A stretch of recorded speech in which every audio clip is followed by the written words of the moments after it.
దేవునికి స్తోత్రములు. దేవుని బిడ్డలారా అంతా క్షేమంగా ఉన్నారండి. ప్రతిరోజు ప్రభువారు చక్కటి వాగ్దానాల ద్వారా మనతో మాట్లాడి మనల్ని ఎంతగానో ఆశీర్వదిస్తూ ఉన్నారు. ఆయనకే మహిమ.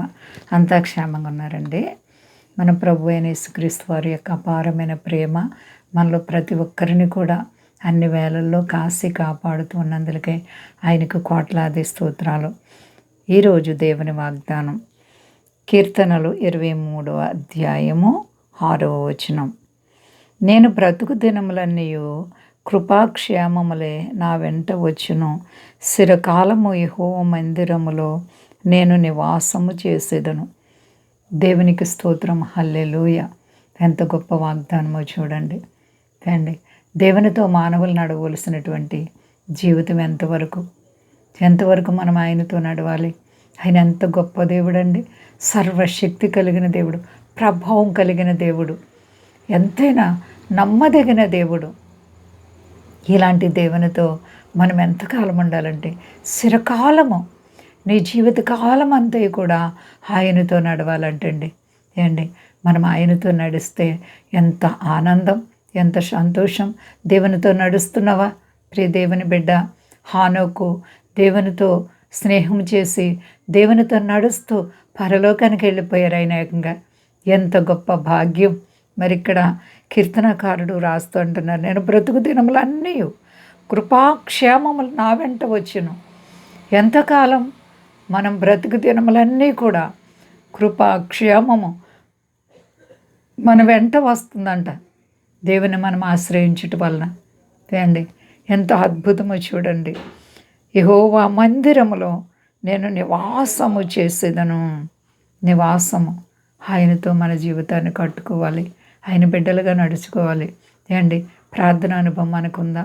ప్రార్థించడమే కాదండి, ప్రార్థన చేసిన విషయాన్ని నువ్వు చేసవి కార్యము అయిపోయిందయ్యా అని నమ్మాలి, విశ్వాసం ఉంచాలి. చాలామంది ప్రార్థిస్తారు కానీ నమ్మకత్వం ఉండదు. ప్రార్థనలో విశ్వాసాన్ని స్థిరపరచుకోరు. మరి నమ్మకత్వం నీకుందా? దేవుని బిడ్డ, నీ జీవితంలో ప్రభు అయిన క్రీస్తు వారిపై ఆధారపడాలి, మెలకువ కలిగి ప్రార్థించాలి. ప్రార్థన చేయొద్దని దేవుడు మనతో చెప్పలేదు, ప్రార్థించాలి. కానీ మనం అడిగినది పొంది ఉన్నామని మొదట నమ్మాలి. నమ్ముటని వలనైతే నమ్మేవారికి సమస్తము సాధ్యం. మరి మనం బ్రతుకు దినములన్నీ కూడా దేవునితో నడుస్తూ ఉండాలి. దేవునితో నువ్వు నడిస్తే దేవుడు నీ జీవితానికి ఆయుష్కాలం, ఆరోగ్యం ఇచ్చి, ఐశ్వర్యం ఇచ్చి, సర్వ సంపదలు ఇచ్చి, అంచెలంచెలుగా నిన్ను హెచ్చించి, అన్ని విషయాల్లో నిన్ను కాపాడి సంరక్షించడానికి ఇష్టపడుతున్నారు. ప్రభువైన యేసుక్రీస్తు వారు నీ కొరకు ఈ భూమి మీదకి వచ్చి ఆయన రక్తం ఒలికించి ప్రాణాన్ని పెట్టారు. ఎంత గొప్ప దేవుడు. ఆయనతో మరి మనం ఎలా ఉన్నాం? మన స్నేహం ఎలా ఉంది? ఆయనతో చిరకాలము కూడా ఆయన సన్నిధిలో మనం నడవడానికి ఇష్టపడుతున్నామా? అండి, ఎంత గొప్ప దేవుడు అండి. ఇంతవరకు గత కాలాల్లో దేవుడు మన జీవితాల్లో ఎన్ని అద్భుతమైన మేలు చేశారు. నేను బ్రతుకు దినములన్నీ కృపాక్షేమములు నా వెంట వస్తాయని దావీదు గారు మాట్లాడుతున్నారు. ఎప్పుడు ఆయన కృపాక్షేమం మనతో ఉంటుందంటే నీవు ఆయన యందు భయము, భక్తి, విశ్వాసము కలిగి, యథార్థమైన హృదయం కలిగి నీవు ఉన్నప్పుడు నీ పట్ల దేవుడు అంత గొప్ప వింత కార్యాలు చేయబోతున్నారు. కాబట్టి విశ్వాసాన్ని కాపాడుకుందాం. అంతా క్షేమంగా ఉన్నారండి. ప్రార్థించుకుందాం. ప్రేమ నమ్మకమైన మా తండ్రి యేసు, నీకు వందనాలు, స్తోత్రాలు. సర్వశక్తి కలిగిన దేవుడవు, నేను ఘనపరుస్తున్నాను, స్తుతిస్తున్నాను, మహింపరుస్తున్నాను. ప్రభా, మా కొరకు నువ్వు చేసిన త్యాగాన్ని బట్టి నీకు వందనాలు. ఎంత గొప్ప దేవుడు తండ్రి. అవును ప్రభా, నా తండ్రి, మేము ఎల్లప్పుడూ నీతో నడిస్తే నీ మమ్మల్ని విడిచే దేవుడు కాదు నాయనా. అద్భుత నీడ, ఆశ్చర్యకరుడా, మా దేశాన్ని, దేశ నాయకులను కాపాడండి. మా దేశ ప్రజలందరినీ రక్షించండి.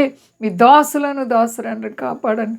ఏ బిడ్డలు ఏ కష్టాల్లో, బాధల్లో ఉన్నారో ఆ బిడ్డలందరికీ యేసు నామములో విడుదల కలుగును గాక. అనేక మంది బిడ్డలు ఆయా సమస్యల్లో, వ్యాధి బాధల్లో, కష్టాల్లో మనశ్శాంతి లేక నలిగిపోతున్నారు. విడుదల చేయి ప్రభా.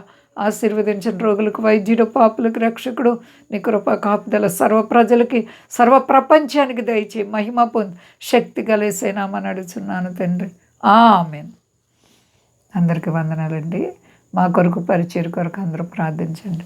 ప్రభువారు మిమ్మల్ని, మీ బిడ్డలు, మీ కుటుంబాలను దీవించి ఆశీర్వదించును గాక. ఆమేన్.